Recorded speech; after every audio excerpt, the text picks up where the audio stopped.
ஊழலுக்கு ஒரு யூனிவர்சிட்டி கட்டி அதுக்கு ஒருத்தர் வேந்தரா நியமிக்கணும்னா அதுக்கு பொருத்தமான நபர் மோடியை விட்டா வேற யாரும் கிடையாது.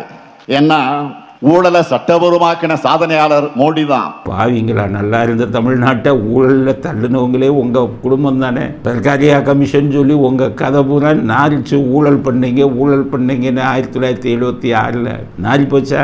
நீங்கள் வந்துக்கிட்டு மோடி வந்துக்கிட்டு ஊழலை அறிமுகப்படுத்தி வரும் மோடினா அதுக்கப்புறம் 2Gயில் நாருன்னு நாரிச்சு. ஒவ்வொரு இதுலேயுமே ஊழல் பண்ணி உலக மகா பணக்காரனாக வெளிநாடுகளில் வங்கிகளை தொடங்கி ஊழல் பண்ண பணத்தில் வட்டிக்கு விட்டுக்கிட்டு இருக்கிற கேவலமான ஊழல் ராஜாக்கள் நீங்கள். உங்களை பற்றி உங்கள் கதையை பெருத்து பேசுனா ஊழலுக்கு இது பண்ணதே நீங்கள் தானே.